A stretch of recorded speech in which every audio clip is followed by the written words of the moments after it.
another episode of my photography vlog, and it's the final part here of my exploration in Kerry, and we've ended up on the coast, and where we are here is on Rosbeigh Stand, and this place is a stunning place to take photos, but it's known for one thing, well, not known for many things, but one of the things that it was known for is a wreck called the Sunbeam, and it was located in the far end of the beach. It was a beautiful wreck, and lovely shots that it would given, but a couple of big storms had come in over the years and dislodged it, and one then caught it and rammed it against these rocks that you see behind me, and then another storm came in and caught it and brought it out to sea, and it went down further on.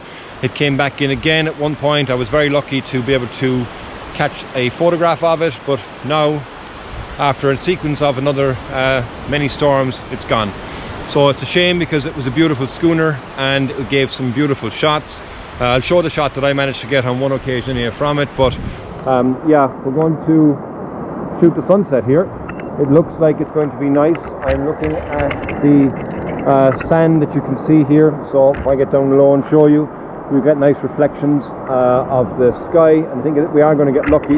It is going to give us a nice sunset. So yeah, I'll get set up here. I'll look for a composition that is going to be simple, but I'm also going to look for some ripples in the sand and some texture in the sand as well, which hopefully then, as we get that light, should really jump. So yeah, check back in again in a moment.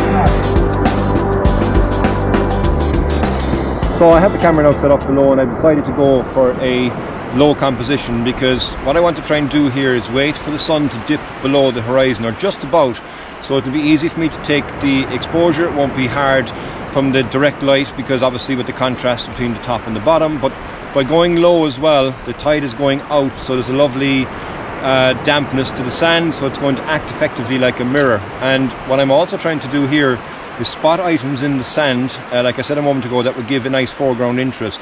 And below me here, there's a couple of ripples, but there's also almost like an outflow, and I think that would be nice. It will kind of give a good contrast in the scene, but also the light as well will bounce from that and create some nice depth in the shadows as well.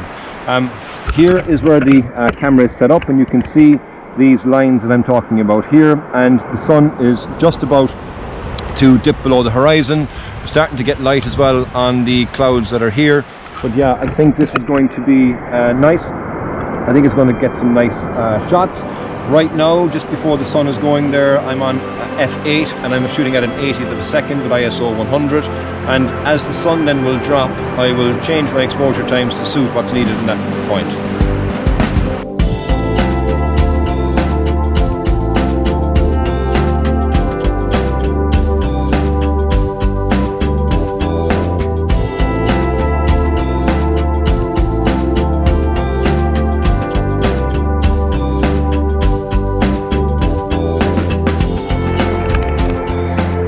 The sun is just about to dip now below the horizon, and I did have a couple of clouds there a moment ago that were lighting up, so it does seem as if it's going to be promising. There is a bank of cloud as well that's, I think, going to come over on top of this, so yeah, we could get lucky. And what I've also done as well is I've changed my composition to a portrait orientation, because what I want to try and do there is not have either side, because the hill that's over here is quite dark, so I want to have it as a shot that's actually going to be filling the frame, and with these lines as well that we have here, it should give me a nice shot once the sun itself, which is now I think just about to dip below that horizon.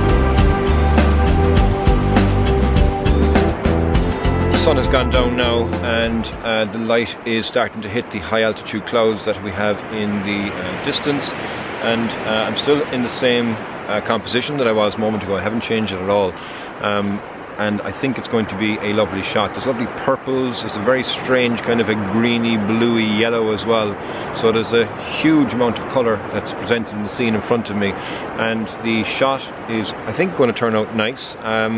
I've done a time lapse as well of the sun just before it set, so yeah, that should be a nice sequence as well in the episode as well itself. I can see now as well that there's a plane that, I don't know if you'll be able to see it or not here, you probably won't be able to see it, no, but there's a plane now as well that's being caught by the light that's there, so it is going to light up red. It probably will appear actually in my shot, so I'll just take a photo and we'll see if we can get that plane that's in the sky there, and I'll try and give a bit of focus to that. I don't really like the idea of the chemtrails from the planes because it's not supposed to be there, but you can really see how red the upper atmosphere actually is going to be at the moment. So yeah, that's the end of my episode. I do hope you enjoyed it. For me, it's been a great day out. I've had a number of different things that I've shot, and as always, you know, if it's your first time on the channel, I would really appreciate if you subscribed and give me a comment below. Let me know what you think of the images, hit that like button, and until the next time, slán go fóill.